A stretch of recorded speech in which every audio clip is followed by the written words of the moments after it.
Hello, chers étudiants. Aujourd'hui, on va commencer avec les cas cliniques. On va faire des discussions sur les cas cliniques.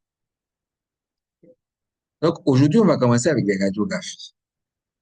Ensemble, nous allons essayer d'identifier le problème que l'on voit sur la radio. Et imaginer la clinique et le traitement. Donc, sur cette radiographie, qu'est-ce qu'on voit? On voit qu'il y a une fracture de la clavicule. Ok. Comme on voit la fracture de la clavicule, vous devez suivre les corticales. Vous aurez les beaux corticales, ouais, que ça, il là, et ou l'autre morceau là. Maintenant, on a deux morceaux.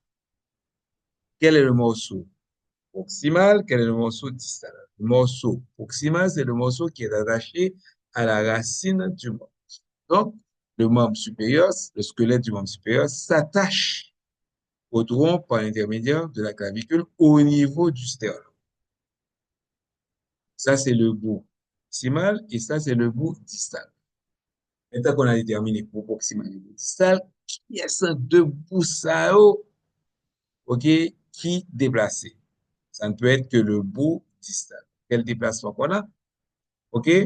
On a un déplacement du bout distal inférieur.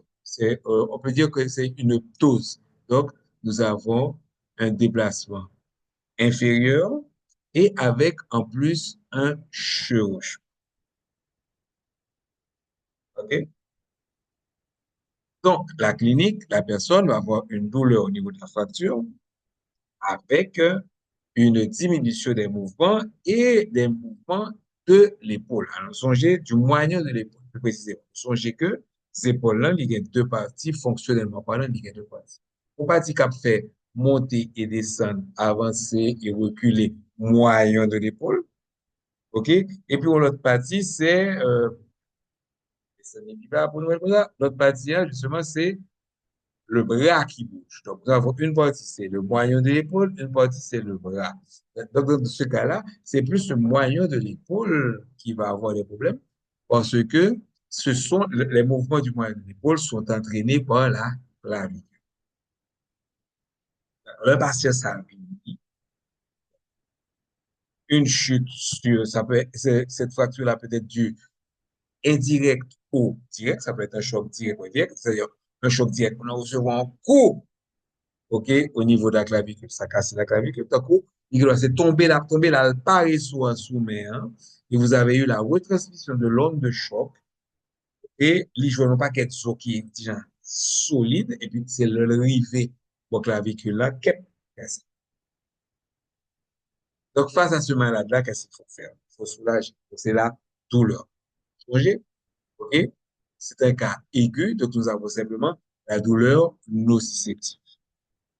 Qu'est-ce qu'on va donner? On va donner de l'ibuprofène, un comprimé 3 fois par jour pendant 7 jours. OK? Et peut-être 15 jours, mais 7 jours, normalement, ça appelé suffisant pour qui ça? Parce que on se rappelle que la douleur est activée par le processus inflammatoire. Et la soupe des produits inflammatoires va aller irriter les récepteurs, va les transformer en nocicepteurs.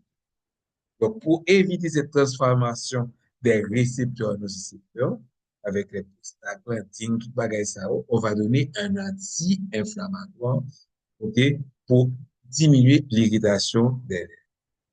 Naturellement, ça ne va pas suffire, surtout pendant les premiers jours, les 3, 4 premiers jours. Donc, on va ajouter à ça, OK, deux analgésiques. Le paracétamol, 500 mg 4 fois par jour, avec le tramadol, 50 à 100 mg 4 fois par jour. Mais il faut éviter les mouvements. Ça, il va le faire, il va immobiliser. Et qui gère, il va l'immobiliser, il va le mettre, il écharpe, et, mais comme écharpe n'a pas immobilisé bien, donc il va le faire, on écharpe, à ce qu'on appelle une immobilisation coude au corps. Donc, écharpe contre écharpe. Et si vous n'avez pas un appareil là même, qui sont appareil qui permet aucune immobilisation coude au corps, et vous pouvez mettre un écharpe simple, et vous pouvez mettre un bandage qui peut le prendre pour être maintenant avec thorax, hein, pour l'immobiliser. ok? Et ça suffit. Avant, on mettait un plâtre en 8. Bon, c'est inconfortable et pratiquement inutile. Maintenant, la complication de ça, c'est le calvicieux. Toutes les fractures de la clavicule se compliquent de calvicieux. Donc, ça, faut arrêter patient. Pas dit patient, bon, pas qu'à jamais mettre les os à la place. OK? C'est pas un problème que zo pas remplacé, mais il faut avertir le patient que il va avoir un cal volumineux, surtout si son fille. On va dire qu'on va toujours un gros boulot, on va faire passer pommade pour l'un, la prend temps pour le temps pour disparaître. Et plus le patient est âgé, moins ce boule-là disparaître. Parce que vous savez que vous avez le fameux phénomène de remodelage, ok, qui est beaucoup plus actif hein, chez les adultes. Donc, vous avertissez le patient de du cal vicieux, disgracieux qu'il aura, surtout si c'est une femme jeune et coquette, ok, qui aime mettre des décolletés. Et voilà, vous avez averti, rassuré le patient et donné les médicaments. Donc, lorsque, si pour examen, bon, bah, comme ça, ouais, tout ça, on nous dit pour faire boire. OK? D'accord. Donc, ça, c'était le premier cas clinique. Je vais le déposer sur ma chaîne YouTube et en même temps sur ma chaîne info WhatsApp et pour nos cas. Donc, je vous dis à bientôt pour le prochain cas clinique.